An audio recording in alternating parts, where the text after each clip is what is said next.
বিয়ের আগে মেয়ে হিসেবে শেষ রাখি পরালাম দাদা ভাইদের। আসলে আজ তো রাখি পূর্ণিমা, তাই সকাল সকাল স্নান করে ছাতা হাতে দাঁড়িয়ে আছি রাখি কিনতে যাব।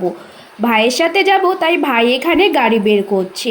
তো ভাইয়ের সাথে যাচ্ছি, কালকেই রাখি কিনে আনার কথা ছিল, কিন্তু ওই তো আমি তো একা চলতে পারি না, আর আমার ভাই কাজে খুবই ব্যস্ত। তাই আজকে সকাল সকাল ভাই বোন দুজনে মিলে চলে গেছিলাম রাখি কিনতে।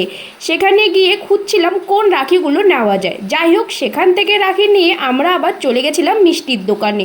সেখানেও ছিল প্রচণ্ড ভিড়। তো মিষ্টি হাতে নিয়ে আমরা চলে এসেছি বাড়ি। এরপরে গোবিন্দের পায়ে রাখিগুলো নিবেদন করে পুজো শেষ করে কিন্তু চলে গেছিলাম গোপালকে রাখি পরাতে। সবার প্রথমে কিন্তু আমি এখানে গোপালকে রাখি পরাচ্ছি। আর গোপালকে রাখি পরানো শেষে দেখি আমার দাদা ভাইরা এখনও কেউ আসেনি। তাই ভাবলাম কুর্তিটা হালকা করে পাল্টে ফেলি, যাতে একটু ভালো ফটো তুলতে পারি। কিন্তু কি আর করা যাবে, পরে আর কোনো ফটো তুলতে পারিনি। এইদিকে কিন্তু আমার দাদাও চলে এসেছে। তো সুন্দর করে এখানে আমি রাখির থালাটা সাজিয়ে নিলাম। তারপরে আমি আমার ভাইদেরকে কিন্তু জাদু মন্তর করে নিয়ে আসলাম। এটা দেখে আমার ভাই দাদা সকলে হাসতেছিল। আর এইবারই হয়তো মেয়ে হিসেবে আমি দাদা ভাইদের শেষ রাখি পরালাম। আসলে বয়স তো হচ্ছে, আর বাড়ি থেকেও কিন্তু ছেলে খুঁজছে, আর ছেলে পেলে এবছরই আমাকে বিয়ে দিয়ে দেবে। তাই আর কি বললাম।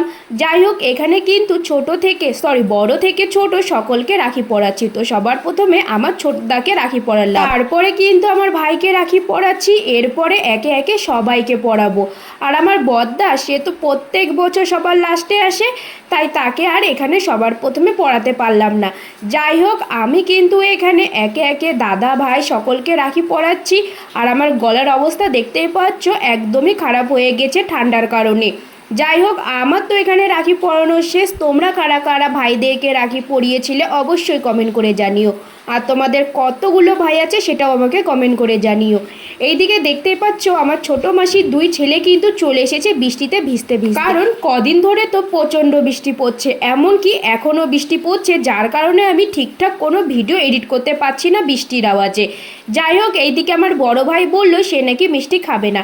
আর ছোট ভাইয়ের সাথে আমি আর কি করছিলাম যে তোকে আমি মিষ্টি দিব না, কিন্তু শেষ পর্যন্ত ছোট ভাই খাইনি, বড় ভাই আমার সব মিষ্টি খেয়ে নিয়েছিল। যাই হোক, এইদিকে বড় ভাই তো প্রণাম করলো, ছোট ভাইকে বলছিলাম তুই আমাকে প্রণাম কর, নয়তো ভালো বউ পাবি না, কিন্তু সে বলছিল যে না, আমি প্রণাম করব না। যাই হোক, এদিকে বললাম না, আমার বড়দা সব সময় সবার লাস্টে আসে। তো দেখতেই পাচ্ছ, কাছ থেকে এখানে রাখি পরতে চলে এসেছে। এরপরে আমার ভাস্তি কিন্তু চলে এসেছে আমার বাবাকে রাখি পরাতে। প্রত্যেক বছর আমার ভাস্তি কিন্তু আমার বাবা আর জেঠুকে রাখি পরায়। তারপর আবার বাবা এদিকে বলছে কত টাকা নিবি, 100 টাকা না 20 টাকা। আর ভাস্তি আমার এদিকে বলছে দাদা তুমি যেইটাই দিবা আমি সেইটাই নিব।